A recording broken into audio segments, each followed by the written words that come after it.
Dans les zones de conflit, le viol est devenu une arme de guerre. C'est le cas au Congo. L'une de nos équipes a recueilli des témoignages de femmes et d'adolescentes. Elle tente de se reconstruire avec l'aide du docteur Mukwege, ce médecin menacé de mort qui consacre sa vie à soigner ses victimes. Les femmes du Panzi, c'est un reportage de nos envoyés spéciaux Martin Vachiri et Maud Salomé Ekila. À l'hôpital Panzi de Bukavu, il y a ce village, pas comme les autres. Ici, plus d'une centaine de femmes victimes de viols et des pires tortures sexuelles réapprennent à vivre. À l'abri des violences de la région, elles sont soignées par les équipes du docteur Mukwege. Jetta a 45 ans, elle vient de Famando près de Goma.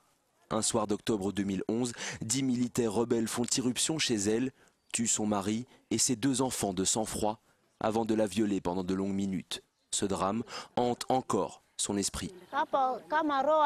Je n'ose plus retourner dans mon village. Toutes les nuits, je me souviens de ces hommes, de ce qu'ils m'ont fait, à moi et à mes enfants. Je m'évanouis parfois de peur quand je revis tout ça. La douleur est toujours là. Pendant plusieurs mois, Jetta ne parle pas, elle reste seule dans son coin. Aujourd'hui, elle a réussi à tisser des liens d'amitié avec les femmes de Panzi. À leur contact, elle retrouve le sourire.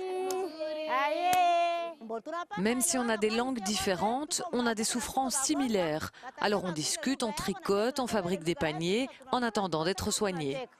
Car ici, les femmes apprennent aussi à coudre, à tisser et même à faire du commerce pour se réintégrer dans la société.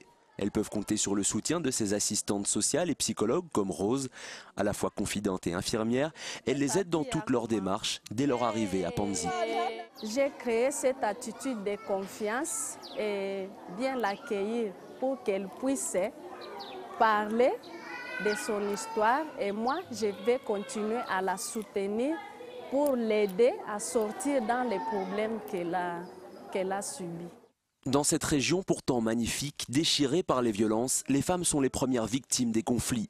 Leurs histoires sont dures, bouleversantes et parfois difficiles à entendre. Mouamani n'a que 15 ans, elle a dû fuir son village suite à une attaque terrible. Les militaires sont venus à 4 dans ma maison. Ils ont violé ma mère, devant moi. Ils m'ont forcé à tenir la lampe pour les éclairer. Ils l'ont tuée juste après. Et puis ils ont abusé de moi et m'ont laissée là toute seule. C'est une association qui m'a amenée jusqu'ici à l'hôpital.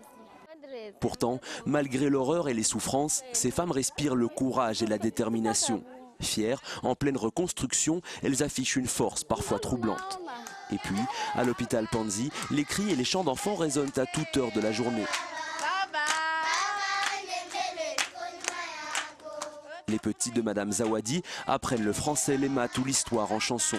Leur sourire redonne espoir à bon nombre de patientes, l'espoir de construire un avenir en paix au Congo, loin, très loin des violences de la guerre.